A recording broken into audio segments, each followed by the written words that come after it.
Hey guys, William Murphy here. Welcome back to the channel.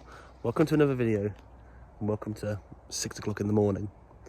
I'm just waiting now at the side of the road for my car to be delivered.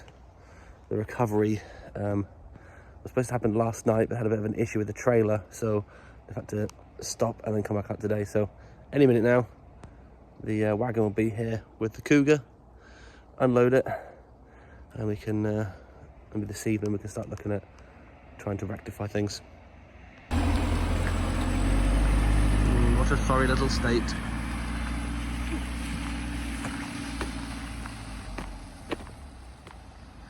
Alright, let's get it unloaded.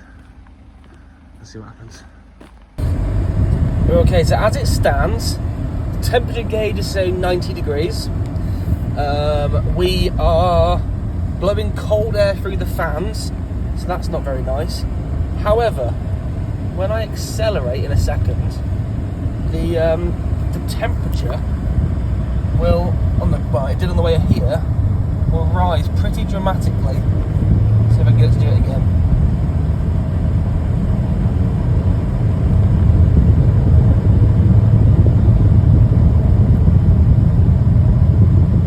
Oh, I'm in limp mode. I've lost power. My foot is flat to the floor. Third gear, fourth gear.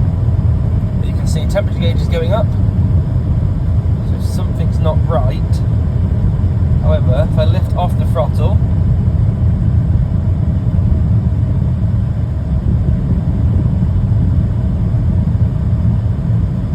I'm off the throttle, I'm not putting any more stress onto the engine, and it comes back down again. And I've got power back to the car. Not as much power as I'd like, but there is power there. Right, so the car's been recovered home, and I've been up to the local garage, PSS Autocentre, and they've done a diagnostics check on the car. So I've got the paperwork here. £55 to plug in for the diagnostics, which I think is pretty reasonable. And they went through and did a full diagnostic scan. So they produced a report basically saying all of the information, and quite a lot of faults actually were present. 3 on the powertrain, 3 on the restraint control, 1 on the body control module, 2 on the driver's door module, 1 on the front distance sensing module, 6 on the headlamps, 1 on the heating, ventilation and air conditioning. There's a number of issues with the car. Now, these all actually link to another one which came up with actually a low voltage warning. So I've had a couple of issues lately with the car maybe hesitating to start slightly, which isn't great. So that's kind of indicated there's a few issues that I've got on the vehicle. With the battery maybe. It has on the odd occasion, yes, they failed to start, so potentially that needs to get sorted sooner rather than later, because it's going to get, well, I'm going to get caught out. But effectively they went through, did a scan. I was looking to see if there's any faults with any sensors within the cooling system. Actually, everything came out okay. There was a stored fault for overheating, which we were aware of, and then as you go through battery voltage, it sort of flags up a number of times. So I haven't really confirmed what is going on. I spoke to John behind the counter, who is extremely knowledgeable with stuff, and he was basically saying that his pinpoint would be a failed water pump. The fact that the engine's overheating doesn't make sense, but what I can't understand is that when it's idling, water's circulating around the engine. When you rev it, the water doesn't really circulate, so it does kind of indicate that may be the case. And I can't obviously see it when I'm sitting in the seat, but I did have someone look under the bonnet. We revved it. Ooh, okay, well the water stopped circulating. This could potentially be the fault. So the car needs to come into the garage. I'm going to stick it on charge, and I'm going to start stripping down. I mean, my first point of call is going to be checking that water pump. There's a potential that the water pump's failed. There's a potential that I've just been extremely unlucky and I've got a bad part. Or it may not be that, in which case, not quite sure where to go next. But John seems to be pretty keen or pretty confident to say that the water pump is going to be my issue. And it does make sense. So let's get the car in, let's get it stripped down. I'm not going to film the process because I've just filmed doing the whole how to change the water pump and cam belt. You don't need to see that again. And then let's see what happens. So, we get the car and we'll get started. Right, I am back in the garage. I haven't actually filmed a lot on this because I just wanted to get it sorted. And actually, I've stripped this out in about an hour, so it's pretty good going. Now, obviously you're aware that I broke down. There's a few issues. I will go into it in a bit more detail, but now I'm just going to discuss exactly what the fault is. And the fault is with the water pump. Now, it has a plastic impeller and a metal gear. Now, what happens is as the belt moves round, rotates the belt, which then rotates the water pump. Now, what's happened is, if I put my finger on there, well, so that stayed still, and I can rotate that. Now, if you look closely, to get a close-up picture, there is a crack on the water pump. So the water pump has actually failed. Very, very annoying.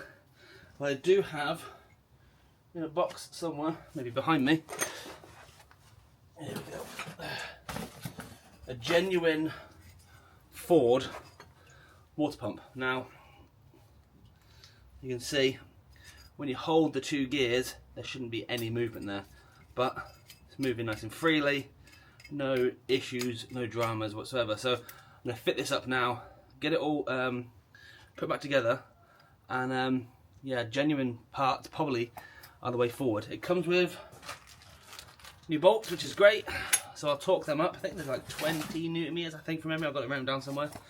I've just drained the coolant out, which splashed me right in the face.